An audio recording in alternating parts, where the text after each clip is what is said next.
Salut mec, j'ai trouvé une chaîne YouTube avec des films et on peut leur mettre trop cher et il y a plein de faux raccords. Qu'est-ce que tu veux que ça me foute? Enfin, Bah je sais pas, on pourrait en faire une émission, non? déjà trouve un titre.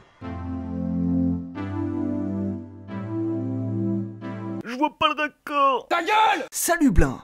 Bonjour Collignon. Ça biche? Avec plaisir et toi? Exactement. Alors, tu nous as préparé quoi aujourd'hui?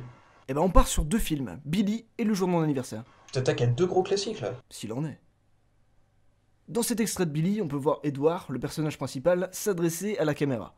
En fond, on aperçoit l'extérieur et on peut voir qu'il fait nuit noire. Ouh, finement observé, monsieur. Attention, c'est pas fini. En avançant dans la scène, on s'aperçoit que le ciel devient bleu, et plus celle-ci avance, plus la nuit tombe. Mon hypothèse, c'est que les scènes ont été tournées dans le désordre. Ouais, et? Qu'est-ce qu'il y a? Non mais c'est tout, mais c'est de la merde. Non mais moi j'aime mieux. Regarde, dans cette scène, le perso, il est seul chez lui. Pourtant on distingue très clairement 6 verres sur la table. On peut même y apercevoir une tasse. Bah il avait peut-être pas fait la vaisselle, c'est pas un faux raccord. Je viens de faire la vaisselle, ça va. Et ça, tu vas me dire que c'est des pots de chambre? Non, non, monsieur. Ça, c'est des verres. Et c'est même des verres bien crades. Alors, quand on fait la vaisselle, on la fait correctement.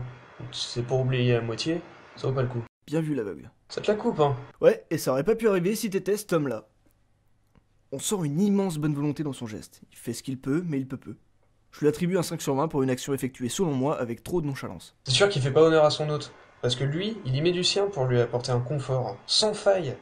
Alors que dans cette scène, il va lui faire un café, il en profite pour saisir d'un couteau, et une fois celui-ci en main, il termine tout de même de faire le café. Et ça, c'est appréciable. Bah la politesse. La marque des grands hommes, même. Bon, par contre, le service laisse à désirer, et à base de grands coups de couteau dans le cœur, bon, c'est limite, mais On n'est pas dans un 5 étoiles. T'as trouvé le faux raccord? ouais, je viens de te le dire. Non, non, le vrai gros faux raccord. Non. Alors c'est moi qui gagne. Il saisit d'un couteau à viande. Alors pourquoi dans cette scène, il se retrouve avec un couteau à bourron? Ah putain, je suis scotché là. Bah je te comprends. Non, non, mais ma chaise là, il y a des... Oh, le Chatterton de merde! Ouais, bah ça enlève rien à ma prouesse. L'explication que j'ai trouvée, c'est qu'ils ont fait la scène du meurtre avec un couteau à bourron et qu'ils ont oublié de le rechanger pour le plan suivant. Bon, l'explication que t'as trouvée, c'est juste qu'ils ont voulu privilégier la sécurité des acteurs. Ah, ça n'excuse rien, c'est inadmissible, je référerai aux autorités compétentes. Ouais, certes. Ah ouais. Allez, on se quitte sur ces belles paroles et au plaisir de nous revoir. J'aurais pas de mieux.